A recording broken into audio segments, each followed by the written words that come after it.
വലിയൊരു യൂണിവേഴ്സിറ്റിയിൽ നിന്ന് ഉയർന്ന വിദ്യാഭ്യാസം നേടുന്നതാണോ നമ്മുടെ ജീവിതത്തിന്റെ ശരിയായ വിജയം എന്ന് പറയുന്നത്? ഒരിക്കലും അല്ല. എത്ര ഉയർന്ന വിദ്യാഭ്യാസം നേടിയാലും ചിലപ്പോൾ ഒരാൾ മൃഗത്തിനേക്കാളും താഴ്ന്ന നിലയിലായിരിക്കും പെരുമാറുന്നത്. മദ്യവും ലഹരിയും ഒന്നും ഒഴിവാക്കാൻ പറ്റാത്ത അവസ്ഥയിലായിരിക്കും അദ്ദേഹം ഉള്ളത്. സ്വന്തം മനസ്സിനെ പോലും നിയന്ത്രിക്കാൻ പറ്റാത്തൊരു സ്ഥിതിയിലായിരിക്കും. അപ്പൊ പിന്നെ അദ്ദേഹത്തിന്റെ ആ ഉയർന്ന വിദ്യാഭ്യാസം കൊണ്ട് എന്ത് നേട്ടമാണ് അദ്ദേഹത്തിനുള്ളത്?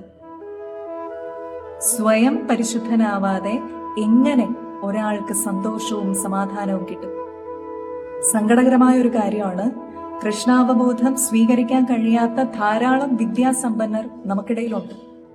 അതിനർത്ഥം ആ ഉയർന്ന ഗുണങ്ങളെ അവർക്ക് വളർത്താൻ കഴിയുന്നില്ല എന്നുള്ളതാണ്. ശ്രീമദ് ഭാഗവതത്തിൽ 5-ാമത്തെ സ്കന്ധത്തിൽ 18-ാമത്തെ അധ്യായത്തിൽ 12-ാമത്തെ ശ്ലോകത്തിൽ ശുകദേവ ഗോസ്വാമി പറയുന്നു, ആർക്കാണോ ഭഗവാൻ കൃഷ്ണനിൽ അചഞ്ചലമായ പരിപൂർണമായ വിശ്വാസമുള്ളത് അവർക്ക് ദേവീദേവന്മാരുടേതുപോലുള്ള സദ്ഗുണങ്ങളെ വളർത്താൻ സാധിക്കും എന്ന്.